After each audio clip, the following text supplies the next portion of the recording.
Everyone, आज की video में हम बात करेंगे ऐसी कुछ कॉमन मेडिसिन के बारे में जो कि एक मेडिकल स्टोर पर होनी ही चाहिए। तो चलिए वीडियो को स्टार्ट करते हैं और देखते हैं ऐसी वो कौन कौन सी मेडिसिन हैं जो कि एक मेडिकल स्टोर पर होनी ही चाहिए। तो चलिए वीडियो को स्टार्ट करते हैं। तो देखिए क्या है, सबसे पहली जो कैटेगरी है हमारी वो है फीवर यानी कि एंटीबायोटिक, यानी कि बुखार में जो बुखार को उतारने के लिए मेडिसिन दी जाती है वो कौन कौन सी है। उसके अंदर आता है पैरासीटामोल। तो पैरासीटामोल सबसे बेस्ट मेडिसिन होती है बुखार के लिए। ये दोनों डोज में अवेलेबल है, 500 mg और 650 mg। और कुछ इसकी फेमस ब्रांड नेम है, जैसे पैरासिट है, ठीक है, सिप्ला कंपनी की आती है ये दूसरी है जैसे क्रोसिन है, ये भी क्या है बुखार के लिए होती है। अगर एक और फेमस ब्रांड नेम बताऊं तो जैसे डोलो नाम से भी आती है, ठीक है। अब ध्यान से देखिएगा, पैरासिट के अंदर तो साल्ट नेम पैरासीटामोल लिखा हुआ है, लेकिन क्रोसिन के अंदर कहीं भी पैरासीटामोल नहीं लिखा हुआ है। अब ऊपर ये देखिए, यहाँ पे ये साल्ट नेम लिखा हुआ है, ठीक है, यहाँ पे कहीं भी पैरासीटामोल नहीं है। यहाँ पे क्या है, एसिटामिनोफेन एंड कैफीन टैबलेट। अब ये क्या चक्कर है, ठीक है तो बुखार को उतारने के लिए, लेकिन पैरासीटामोल नहीं है। एक्चुअली आप सोच रहे होगे कि जो ये साल्ट नेम है एसिटामिनोफेन, ये बुखार के लिए यूज होता है। हाँ, ये बुखार के लिए यूज होता है। तो यहाँ पे मैं आपको एक इंफॉर्मेशन देना चाहूंगा, पैरासीटामोल का ही दूसरा नाम क्या होता है, एसिटामिनोफेन होता है, ठीक है। तो it is also known as acetaminophen. तो कहीं भी कंफ्यूज मत होना, कहीं भी आपको साल्ट नेम में ये मिल सकता है, तो वहां पे आप समझ जाना ये पीसीएम ही है, यानी पैरासीटामोल ही है और बुखार के अंदर इसका यूज होता है। ओके, तो ये क्रोसिन के अंदर लिखा हुआ होता है। आगे जो कैटेगरी आती है पेन किलर यानी कि एनाल्जेसिक। कहीं भी हमारी बॉडी के अंदर पेन होता है तो उसको ठीक करने का ये काम करती है। मोस्टली जो ड्रग यूज की जाती है इसके अंदर वो की जाती है डिक्लोफिनिक और एसिक्लोफिनिक, ठीक है। लेकिन फिर कॉम्बिनेशन भी यूज किया जाता है, क्योंकि दर्द के साथ साथ थोड़ी बहुत हरकत भी होती है पेशेंट में, तो वहां पर इसका कॉम्बिनेशन भी यूज कर लिया जाता है। और दूसरा फायदा ये भी होता है कॉम्बिनेशन यूज करने का, इसका बेस्ट रिजल्ट होता है। क्यों, देखिए मैं आपको बताता हूँ। डिक्लोफिनिक है, ये तो पेन किलर है ही, लेकिन कभी कभी क्या है कॉम्बिनेशन यूज किया जाता है पैरासीटामोल के साथ। जैसे डिक्लोफिनिक और एसिक्लोफिनिक को पैरासीटामोल के साथ कंबाइन करके लिया जाता है, ठीक है। अभी कंबाइन करके क्यों लिया जाता है मैं आपको बताता हूँ। देखिए डिक्लोफेनिक जो मेडिसिन है उसके अंदर तो एनाल्जेसिक प्रॉपर्टी होती ही है, यानी कि इसके अंदर पेन को ठीक करने की प्रॉपर्टी तो होती है, लेकिन जो पैरासीटामोल होती है ना, इसके अंदर दोनों प्रॉपर्टी होती है। ये एनाल्जेसिक भी होती है और एंटीपायरेटिक भी होती है, यानी कि बुखार को उतारने का काम भी करती है और ये पेन को भी ठीक करती है। तो इसलिए इसका कॉम्बिनेशन अगर यूज किया जाएगा तो वहां पर बेस्ट रिजल्ट देखने को मिलेगा, ठीक है। तो मोस्टली ये यहाँ पे यूज की जाती है। जैसे डिक्लोफेनिक है, डिक्लो और पैरा का कॉम्बिनेशन है, एसिक्लो और पैरा का कॉम्बिनेशन है, और एक और मेडिसिन का कॉम्बिनेशन आता है निमोसलाइड। ये भी हमारी पेन किलर है जो कि पैरासीटामोल के साथ कॉम्बिनेशन में यूज की जाती है। अब देखिए जो निमोसलाइड के बारे में आपको बताता हूँ।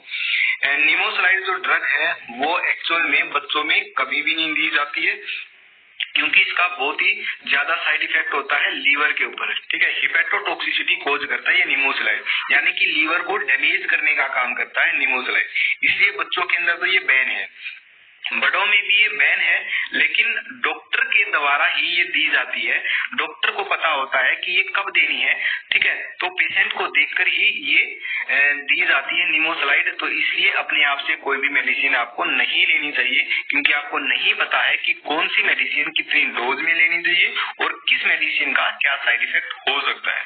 तो इसलिए कोई भी जो मेडिसिन है वो बिना डॉक्टर के प्रिस्क्रिप्शन के या बिना डॉक्टर की सलाह के आपको नहीं लेनी चाहिए, ठीक है। तो सबसे बेस्ट जो मेडिसिन होती है वैसे पेन किलर के लिए वो एसिक्लोफेनिक और डिक्लोफेनिक होती है, ठीक है। फिर निमोसलाइड का यूज किया। निमोसलाइड वैसे हैवी पेन किलर होती है, तो डॉक्टर ही बताता है ये कब लेनी चाहिए, और इसका जो साइड इफेक्ट है वो बहुत ज्यादा है, लीवर को ये बहुत ज्यादा डैमेज करती है, ठीक है। तो डोज भी डॉक्टर के द्वारा ही बताई जाती है। ओके, तो देखिए यहाँ पे दिख रहा होगा आपको वूनेक प्लस के नाम से है एक मेडिसिन, जिसके अंदर क्या है दो ड्रग का कॉम्बिनेशन है, एनाल्जेसिक के साथ साथ एंटीबायोटिक और एनाल्जेसिक है, यानी कि डिक्लोफेनिक का जो कॉम्बिनेशन है वो पैरासीटामोल के साथ। तो इसको हम जनरली डिक्लो पैरा कॉम्बिनेशन के नाम से भी जानते हैं। आगे बात करते हैं, आगे जो दिख रही है आप वो है जेरडोल पी, ये ब्रांड नेम है और इसके अंदर दो मेडिसिन का कॉम्बिनेशन है, एसिक्लोफिनिक और पैरासीटामोल। एसिक्लोफिनिक 100 mg है और पैरासीटामोल 325 mg है। निमोसलाइड और पैरासीटामोल जैसे ये भी कॉम्बिनेशन है, लास्ट में मैंने आपको बताया था। आगे जो कैटेगरी आती है वो आती है स्टमक पेन, यानी कि अगर पेट में दर्द है तो कौन सी मेडिसिन होनी चाहिए। तो वहां पे दो मेडिसिन यूज की जाती है, एक तो यूज की जाती है डाइसाइक्लोमाइन और एक यूज की जाती है मेफ्टाल स्पास। मेफ्टाल स्पास के अंदर कॉम्बिनेशन होता है दो ड्रग्स का, मेफेनिक एसिड और डाइसाइक्लोमाइन का। तो डाइसाइक्लोमाइन तो पेट दर्द के लिए ही है ही और मेफेनिक एसिड है, ये भी दर्द को ठीक करती है, यानी कि मेफेनिक एसिड के अंदर भी दोनों प्रॉपर्टी होती है, एनाल्जेसिक भी और एंटीपायरेटिक भी, यानी कि बुखार में उतार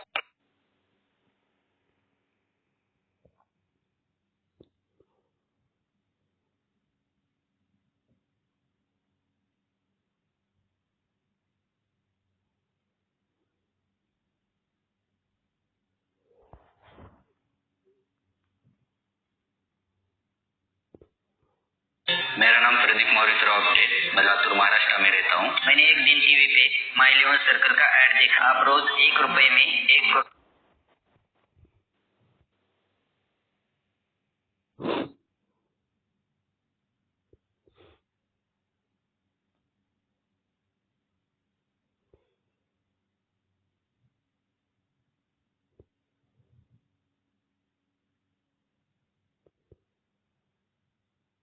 उतारने के लिए, बुखार को उतारने के लिए भी इसका यूज होता है।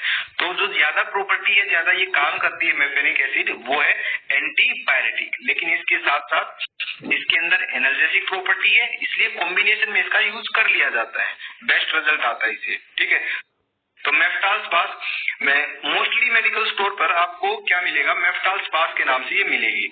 और अगर गवर्नमेंट मेडिकल की बात करूं तो वहां पे डाइसाइक्लोमाइन आपको मिल जाएगी। ठीक है, वहां पे कॉम्बिनेशन नहीं मिलेगा, तो वहां पे डाइसाइक्लोमाइन आपको मिल जाएगी। तो ये जो मेफ्टाल स्पास है ये बाहर मेडिकल स्टोर पर ही मिलती है, गवर्नमेंट के अंदर, गवर्नमेंट मेडिकल के अंदर ये नहीं देखने को मिलती है।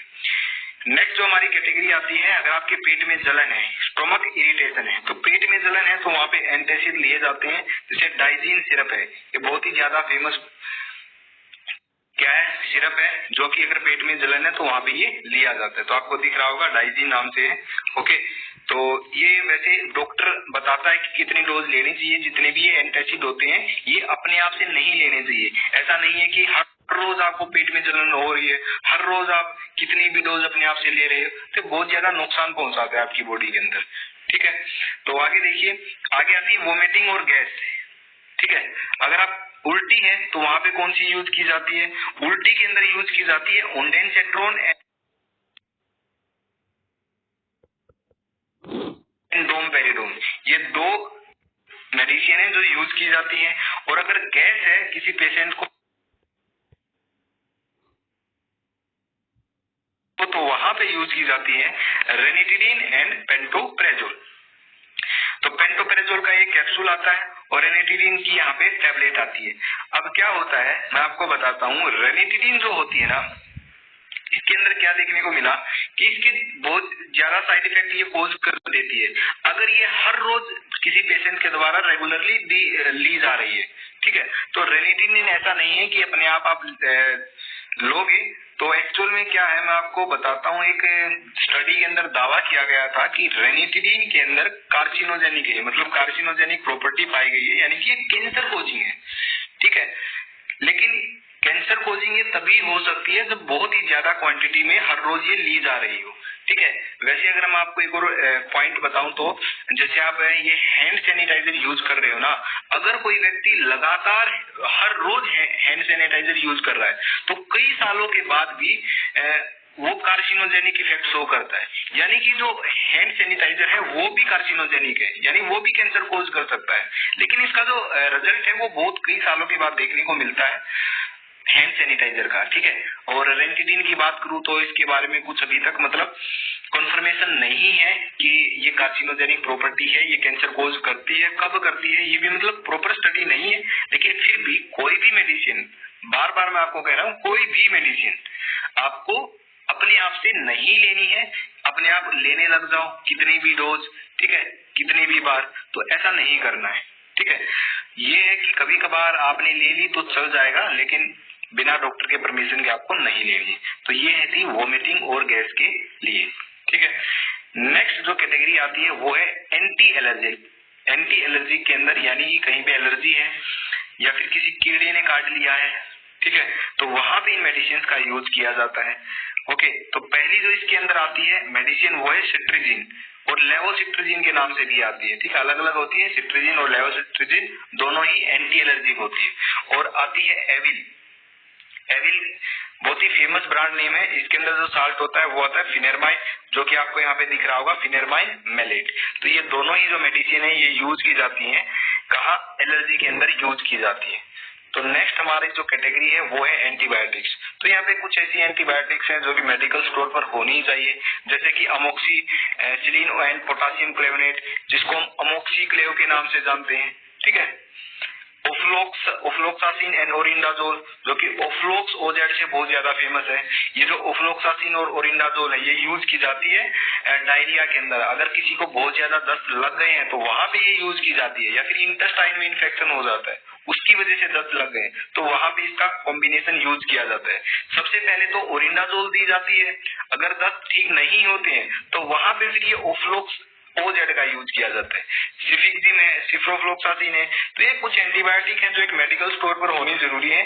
जैसे कि सिफिक्सिन है ना, ये जो ENT वाला डॉक्टर होता है ना उसके द्वारा बहुत ज्यादा यूज की जाती है। यानी कि जो आंख में, नाक में इन्फेक्शन होता है, कान में इन्फेक्शन होता है ना, तो वहां पे इसका यूज किया जाता है। दांतों के अंदर जो इन्फेक्शन होता है तो वहां पे इसका यूज किया जाता है। ठीक है, तो ये कुछ कॉमन मेडिसिन है, कॉमन एंटीबायोटिक है जो एक मेडिकल स्टोर पर होनी चाहिए।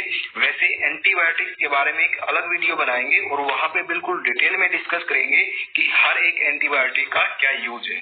तो यहाँ पर आपको सिर्फ यही पता होना चाहिए कि ये कॉमन मेडिसिन है जो एक मेडिकल स्टोर पर होना जरूरी है। ठीक है, तो कुछ अदर मेडिसिन भी हैं जो होने चाहिए। ठीक है, जिसमें कैटेगरी नहीं बनाई है। जैसे कॉन्स्टिपेशन के लिए की बात करूं, अगर एडल्ट के अंदर कॉन्स्टिपेशन है, यानी कि जो एडल्ट है उसको अच्छे तरीके से क्या है वो फ्रेश नहीं होया जा रहा है, ठीक है, तो वहां पे एनीमा यूज किया जाता है। तो एनीमा होना चाहिए मेडिकल स्टोर पर, ये कॉन्स्टिपेशन में यूज किया जाता है। और ग्लिसरीन सपोजिटोरी ये होनी चाहिए, और ये भी कॉन्स्टिपेशन में यूज की जाती है। तो ये एनीमा है, ये एडल्ट के अंदर यूज किया जाएगा, और जो ग्लिसरीन सपोजिटोरी है ये बच्चों के अंदर यूज की जाएगी। और ये जो ग्लिसरीन सपोजिटोरी है ये हमेशा फ्रीज में रखी जाती है।